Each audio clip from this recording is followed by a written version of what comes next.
Hello दोस्तों, क्या आपने कभी सोचा है कि हमारे आसपास की जो भी चीज़ें होती हैं वो आखिर कैसे बनी होती हैं? जो भी हम चीज़ें देखते हैं आसपास, पेड़ पौधे, पानी, हवा, गैस, सॉलिड, लिक्विड, जो भी हम चीज़ देखते हैं आखिर ये चीज़ें किससे बनी होती हैं? इनका माइक्रोस्कोपिक लेवल पर यानी सूक्ष्म लेवल पर आखिर किससे बना होता है? जैसे एक बड़ी बिल्डिंग को देखें तो उसको भी बनाने के लिए ईंट और सीमेंट की ज़रूरत पड़ती है। तो आज हम वही आपको बताने वाले हैं। चलो शुरू करते हैं बिना टाइम वेस्ट किए।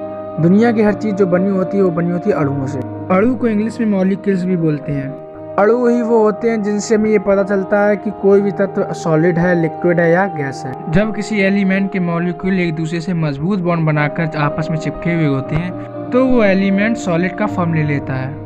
और जिन एलिमेंट्स या तत्वों के अणुओं के बीच में बॉन्ड थोड़ा कमज़ोर होता है तो जिसकी वजह से उनके बीच में एक स्पेस छूट जाता है जिसे हम इंटरमॉलिक्यूलर स्पेस बोलते हैं। इस वजह से वो एलिमेंट लिक्विड का फॉर्म ले लेती है, उसे हम लिक्विड बोलते हैं। और जिन एलिमेंट्स यानी तत्वों के अणुओं के बीच में बॉन्ड बहुत ही कम होता है, बिल्कुल ना के बराबर होता है, तो उसकी वजह से उनके बीच का इंटरमॉलिक्यूलर स्पेस बहुत ज़्यादा हो जाता है और वो बस जिगजैग मोशन इधर उधर एटमॉस्फेयर में घुलने की कोशिश करते हैं, इधर उधर जाते रहते हैं, जिसकी वजह से वो एलिमेंट गैसियस फॉर्म में होता है। अब तो आप समझ ही गए होंगे, जिन एलिमेंट्स के अणु के बीच में इंटरमॉलिक्यूलर स्पेस बिल्कुल नहीं होता है वो सॉलिड होते हैं, और जिनमें थोड़ा होता है वो लिक्विड होते हैं, और जिनमें बहुत ज़्यादा इंटरमॉलिक्यूलर स्पेस होता है वो गैस फॉर्म में होते हैं वो एलिमेंट।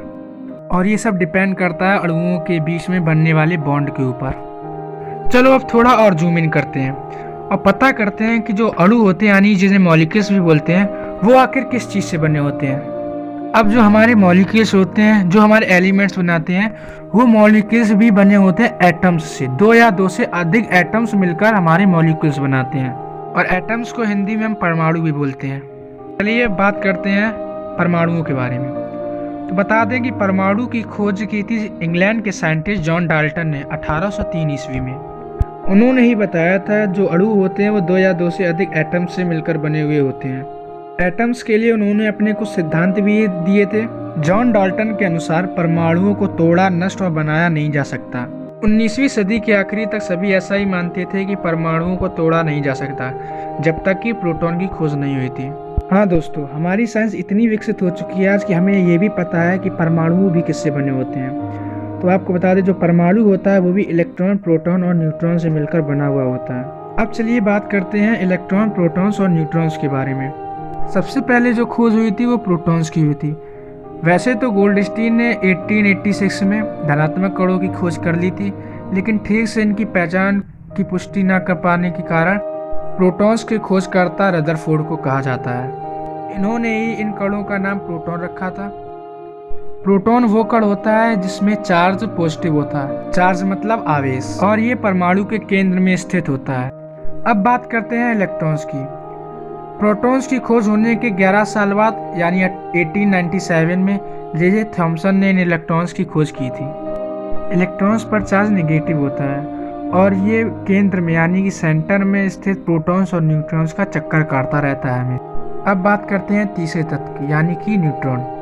न्यूट्रॉन की खोज हुई थी इलेक्ट्रॉन की खोज होने के 35 साल बाद यानी कि 1932 में, और इसकी खोज की थी जेम्स चैडविक ने।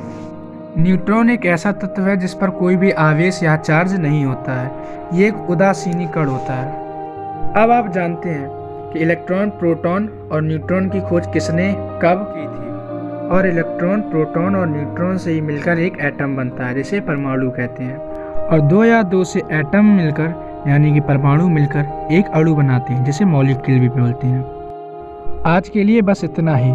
उम्मीद करता हूँ आपको वीडियो अच्छा लगा होगा, और उम्मीद ये भी करता हूँ कि आपको समझ में भी आया होगा। आपको जो भी समझ में ना आया हो तो आप कमेंट पे मुझे बता सकते हैं, और आपको अगली वीडियो किस टॉपिक पर चाहिए आप वो भी कमेंट पर हमें बता सकते हैं। अगर वीडियो अच्छा लगा है तो लाइक, शेयर एंड सब्सक्राइब कर दीजिए। Thank you very much.